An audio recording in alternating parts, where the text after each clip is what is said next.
Czechast, a podcast in English about Czech and Moravian society, history, culture and economy. Hello and welcome to Czechast, the podcast in English about all things Czech. My name is Vít Pohanka, I'm your host, and today I've decided to try something a little different. Let me explain how the idea came to me.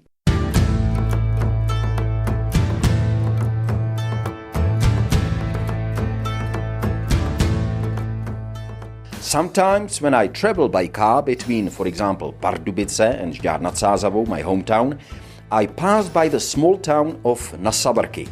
And by the road there's a big sign that draws attention to the land of the Celts, or Celtic land, which is a sort of an open-air museum claiming to show how the ancient Celts lived in this part of Europe.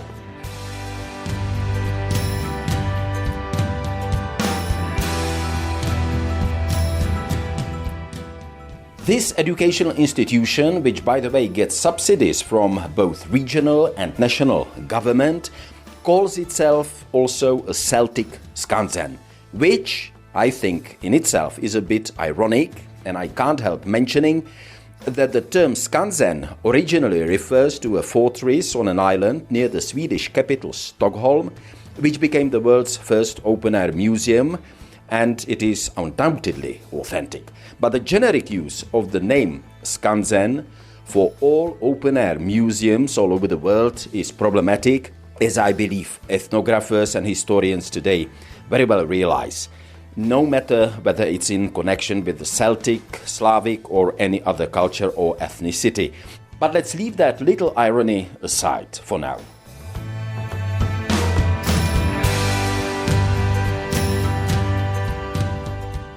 I've always been curious where this kind of interest in the Celts comes from, because if I remember correctly, after the fall of communism in the 1990s, there was, I dare say, even a sort of fashionable trend to explore and embrace Celtic culture. People went to Celtic concerts, took part in various festivals, and there was a general enthusiasm for all things Celtic. I think that the trend has faded a little bit over time. But the fascination is still here. Celtic culture and heritage, minimal as it may be in this part of Europe, still draw attention.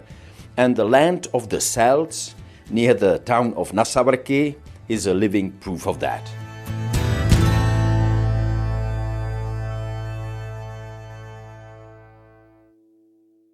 I recently checked their website. I have to admit that I haven't visited yet, but according to what they offer, they run various educational programs and understandably make a bit of money organizing Celtic-themed events.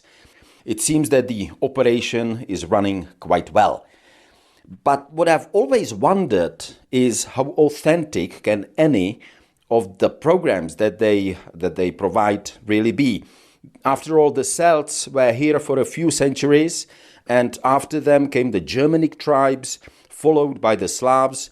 In many parts of the country, especially in the highlands region, where Nasabarky is and where my hometown is, there were communities of German-speaking Czechs for centuries, and they obviously had very little, if anything, to do with the ancient Celts who left, or more likely were driven away from this part of Europe over 2,000 years ago.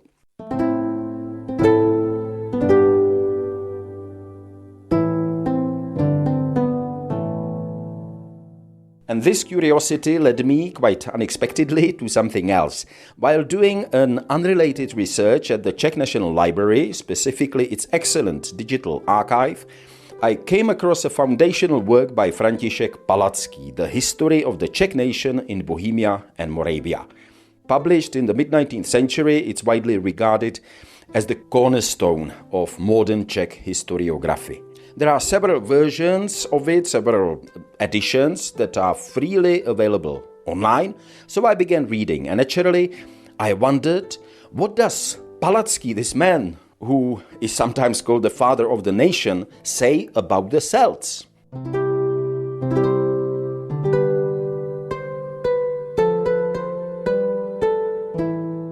And to my surprise, I found a detailed and still quite insightful passage about the pre-Slavic history of this region. especially given how early in the development of archaeology he was writing. I think his account of the Celtic and later Germanic presence in Bohemia and Moravia is both thoughtful and remarkably accurate, even by today's standards.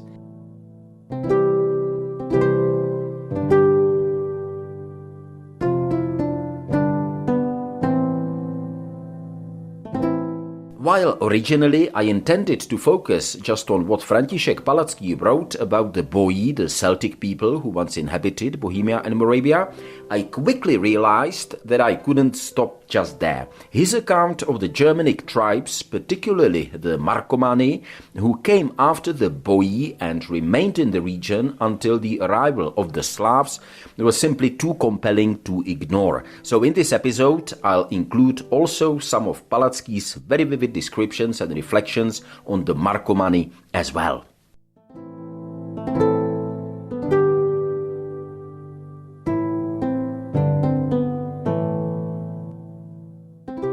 That led to another question. Has this work ever been translated into English?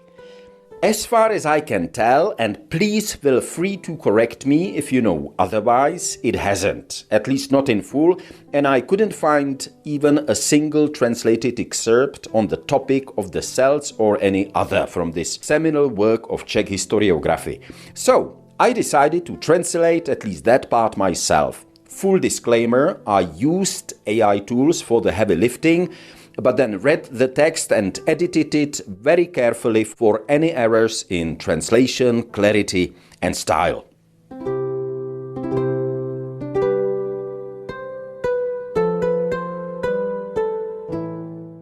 And that's what I would like to share with you in this special episode of Czechast. Not the full text, of course, it's far too long for that, but a sample. I think it's an excellent glimpse into what František Palacký wrote about the ancient Celts and Germanic tribes who lived in these lands before the Slavs arrived. So let's take a moment and travel back, and in a way, not just 2 millennia, but also to the 19th century, to the mind of the man who helped define Czech historical identity.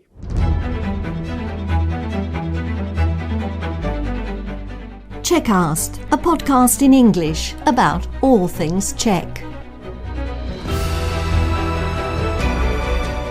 Whether you're an English-speaking expat living in Czechia and Slovakia, or a descendant of the Czechs, Moravians and Slovaks who left for a better life in America, Australia, Britain or Canada so long ago that you don't speak the language of the old country, this podcast in English is for you.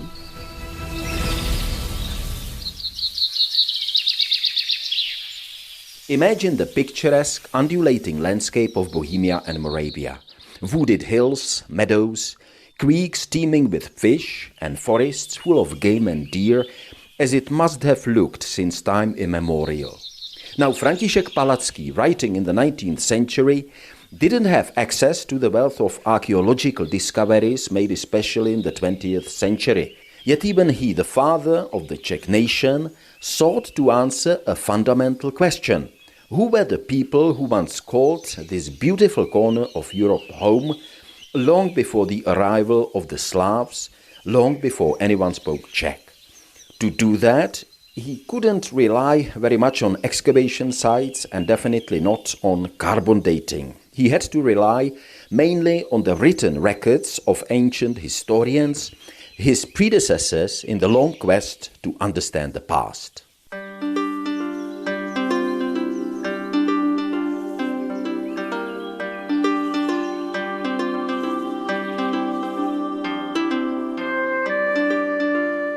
Which nations and what kind of peoples lived in Bohemia from the beginning of time is not only difficult but impossible to determine. It was not until later that general history turned its attention to these lands, inaccessible to its earliest caretakers, the Greeks and Romans. The famous Herodotus, the first historian who around the year 456 before Common Era wrote a fairly extensive and accurate account of the lands and peoples of his time, had no knowledge of our country. Even less can other writers after him provide any information, as they mainly described coastal regions. The oldest reports about Bohemia and Moravia, hidden under the name of the Hercynian forests, are always very uncertain. These forests, being little known, were understood by almost every writer in each age to signify different mountain ranges north of the Danube.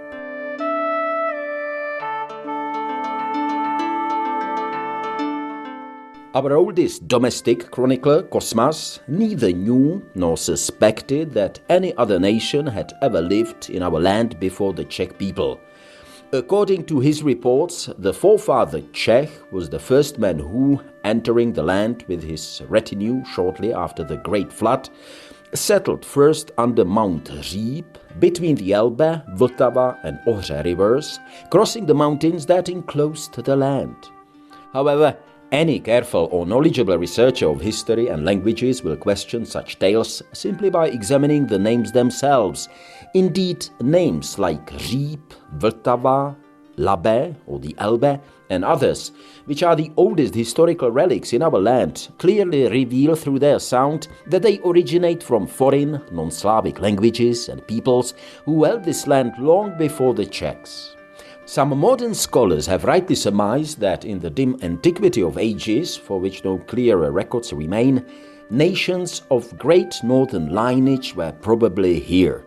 The peoples related to the ancient Scythians and Huns, as well as the modern Basques and Finns, populated at least the central and northern parts of Europe, nations perhaps not warlike, still unfamiliar with metal weapons, but using stone tools which are often unearthed in Bohemia.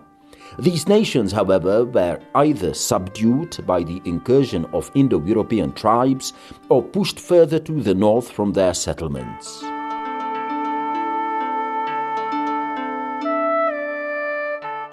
It is equally likely that even several Indo-European nations arriving in Bohemia and Moravia were eventually forced by time to yield their places to others. There is no doubt that at least all of Central Europe was already settled by such nations more than 1,000 years before the birth of Christ, and that as later, so earlier, many nations freely or by force migrated from land to land, pressing upon their neighbors, expelling them from their homes, and being themselves driven out by others.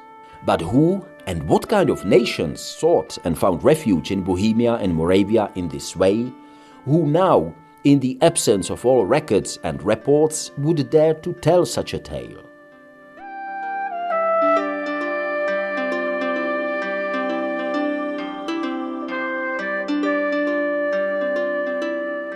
The first clear ray of historical light falling on the Czech land reaches only to the beginning of the 4th century before the birth of Christ.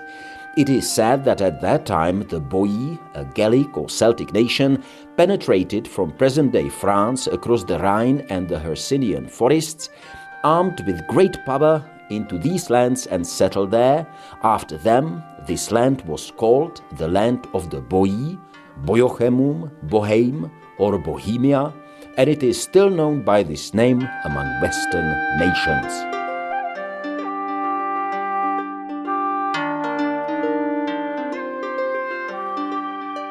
Regarding the cause and manner of this migration of the Boii to present-day Bohemia, the famous Roman historian Titus Livius preserved an ancient legend.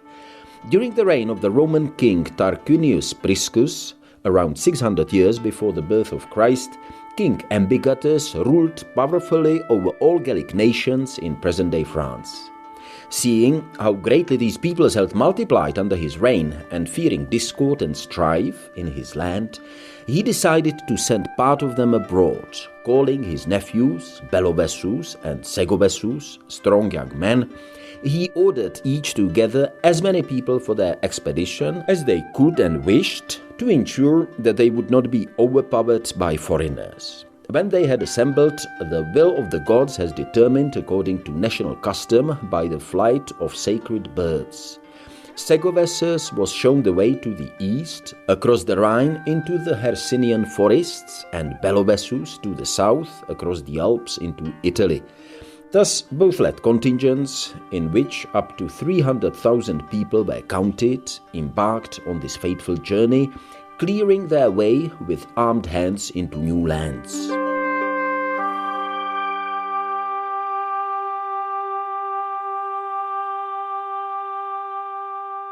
So, after this maybe a bit lengthy, but I believe quite interesting quote, I will start summarizing what Palacký wrote to make it more compact and easier to digest, with occasional quotes still to give you the kind of flavor of the author's language.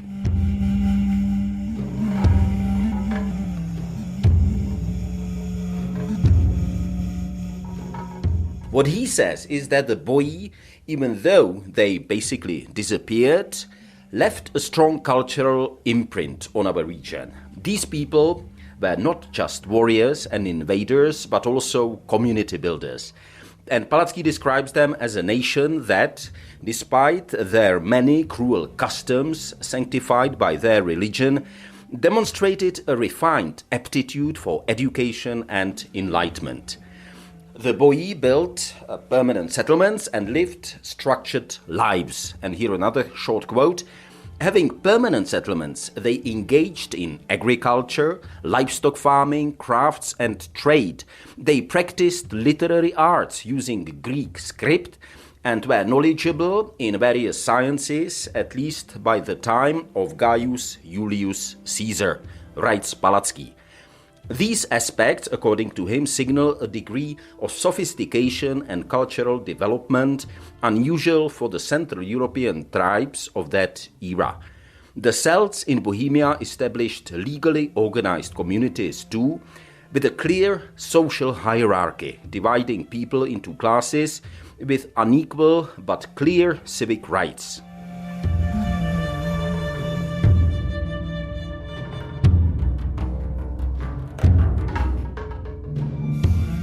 The Druids, priestly class of the Celtic peoples, occupied a crucial role in this societal framework. They were not only religious leaders, but also intellectual elite. They were, according to Palacký, the custodians of all knowledge and learning in the nation, wielding great power as judges who punished disobedient individuals by exclusion from religious ceremonies. And this punishment, Palacký emphasizes, was the most disgraceful in their culture, showing the extent of their moral and societal authority.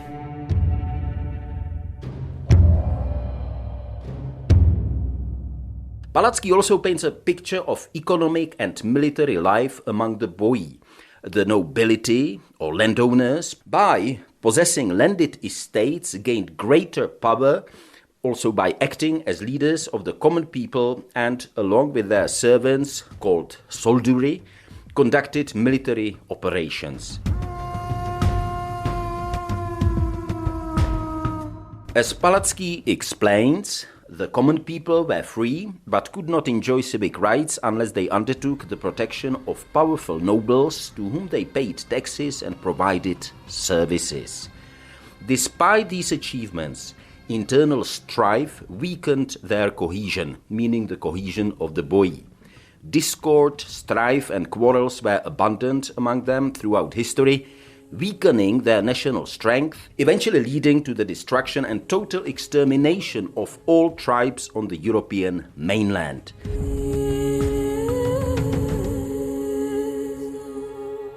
And Palacký sees this fragmentation as a key factor in their downfall, which brought on the scene, so to say, a new ethnic group and new people.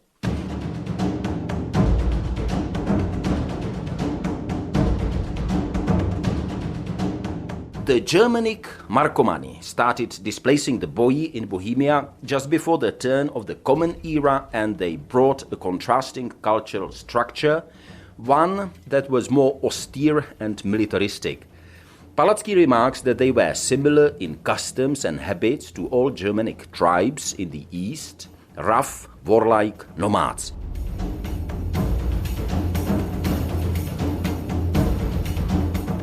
The society was deeply hierarchical and oriented around martial values. The population was, according to Palacký, divided into free men and serfs, or lords and bondsmen. Only the former enjoyed national or public rights, the latter, being subjugated foreigners, were entirely servile. For the ruling class, war and hunting were the primary occupations. All other work was left to the bondsmen under the supervision of elders, women and children. Palacký writes, noting how the society functioned in terms of labor division.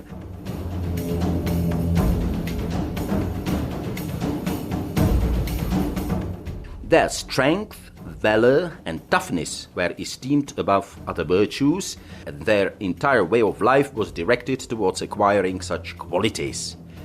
Housing and clothing also reflected their rugged lifestyle. It was customary for them to change their settlements annually, building temporary huts near springs and streams as needed for the moment.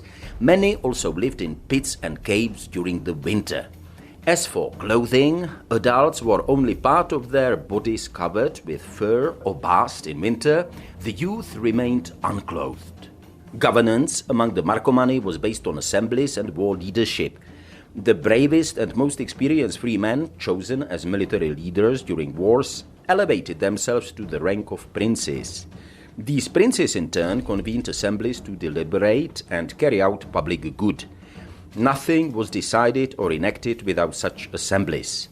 Yet, the hereditary power of princes was greatly limited, suggesting a proto-democratic form of tribal governance. Religious practices were equally austere and violent. There were few priests. Their main role was to offer sacrifices to the gods, perform divinations, and maintain order at assemblies. People were sometimes offered in sacrifice to the gods. Despite these grim rituals, some ethical values were strictly observed. Great honor was, according to Palacký, given to moral purity, chastity, and marital fidelity. Hospitality was sacredly observed, but robbery among foreigners and enemies was considered praiseworthy. I think that no good story is complete without a great and ideally tragic hero. Palacký mentions several, but gives most room in his writing to Marobodus, who was born into a noble family of the Marcomanni. As a young man, he lived in Italy and enjoyed the favor of the Emperor Augustus.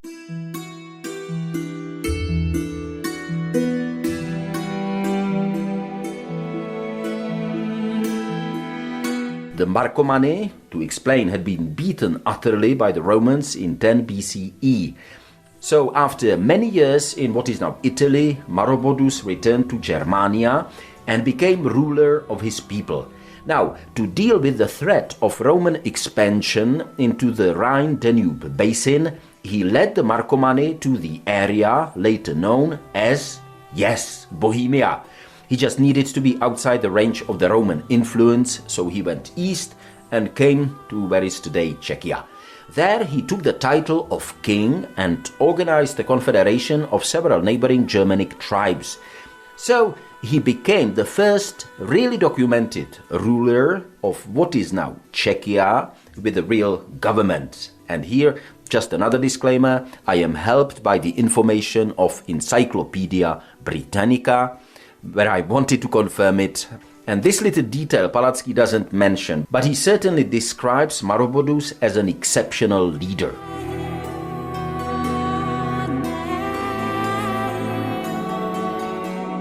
Blessed with gifts of mind and body, driven by ambition and carefully seizing opportunities, he acquainted himself with the arts and benefits of higher education.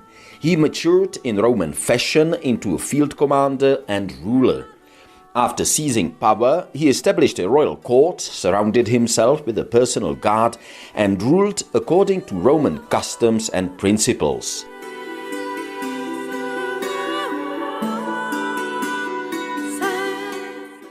In a move that distinguished him among Germanic leaders, Marobodus spared the subjugated Boii, who were already somewhat more civilized, and sought to merge them into one nation with the Marcomanni. He attracted Roman defectors, merchants and craftsmen to his land and court, fostering cultural heritage. Militarily, he was formidable. He trained and organized his army into the Roman fashion, eventually expanding it to 70,000 infantry and 4,000 cavalry. Palacký sees in Marobodus both brilliance and eventual overreach. Despite his early successes, he failed to maintain unity among the Germanic tribes. His confrontation with Arminius, another Germanic prince who defeated 3 Roman legions in the famous Teutoburg forest, led to his downfall, condemning Arminius' betrayal and cunning, showing his reluctance to side with Arminius against Rome. Eventually, as internal dissent grew and alliances fractured, Maroboduus was ousted and sought asylum with the Romans. Abandoned from all sides, Maroboduus had no refuge left but the magnanimity of his most cunning enemy, Emperor Tiberius.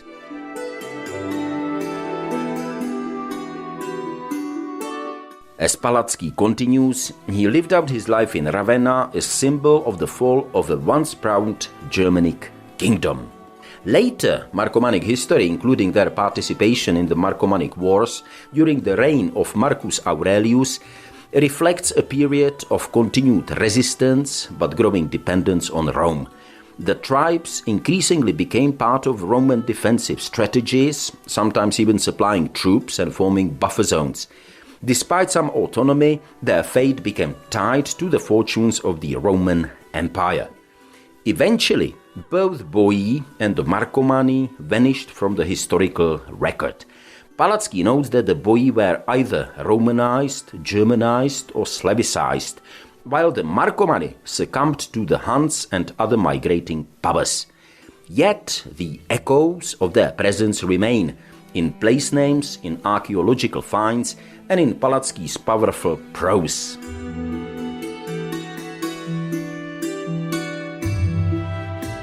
He concludes, "Thus our land was once ruled by 2 illustrious branches of the 2 main European nations in succession, first the Gallic or Italic Boii, and then the Germanic Marcomanni, each for about 4 centuries.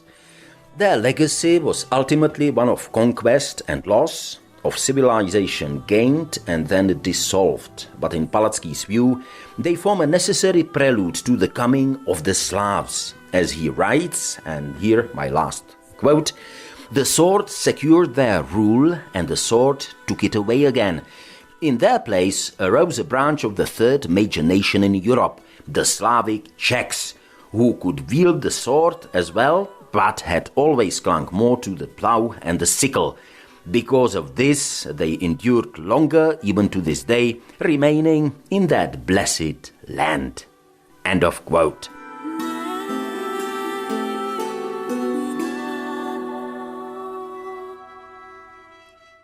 So writes František Palacký, this great historian of the Czech nationalist revivalist movement of the 19th century and the proverbial father of the nation. If we, I think, discard the somewhat overly patriotic and even nationalistic tone in his description of these turbulent centuries and the endurance of Slavs, I think from my humble point of view, he did a really great job when he published his history of the Czech nation in Bohemia and Moravia in parts between 1848 and 1872.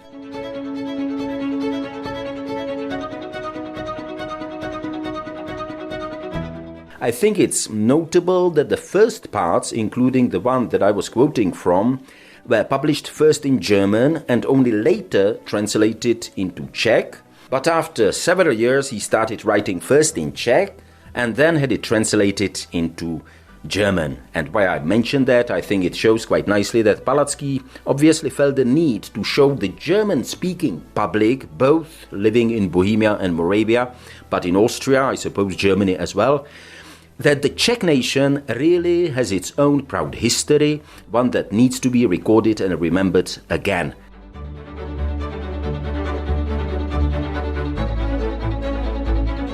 And finally, let me just briefly mention that my first plan was actually to record the translation that I did of the first chapters of his great book. But I think it would be too lengthy for this format of a podcast. And quite frankly, the language of Palacký, if you don't rewrite it, bears the signs that it was obviously written in the 19th century with very lengthy and sometimes complex sentences. And I think that especially in a podcast form, you would simply get lost in the names and dates that are uncertain anyway. Be it as it may, I decided to provide the English translation and the link to the original in Czech on our Czechast webpage of the Radio Prague International website. So, if you want to check it, you are more than welcome, whether you read Czech or whether you want to read my humble translation into English.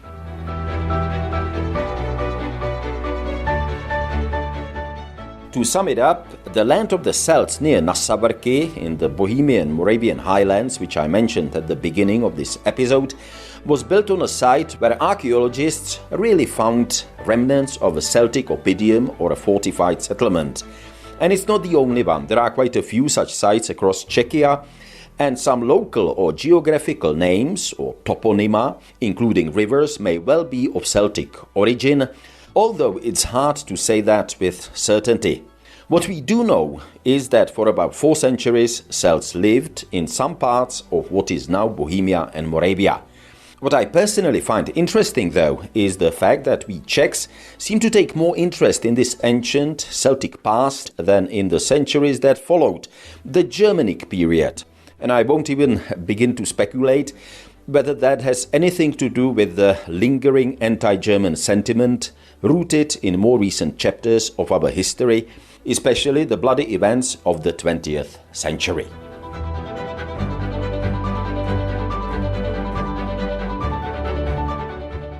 Thank you for listening to this episode of Czechast. If you enjoyed it, please consider sharing it with others, following the podcast, and leaving a comment or review wherever you get your podcasts. If you have any suggestions, questions, or thoughts, please don't hesitate to get in touch. I always welcome your feedback. Once again, I'm Vít Pohanka. Take care, stay curious, and until next time, naslyšenou.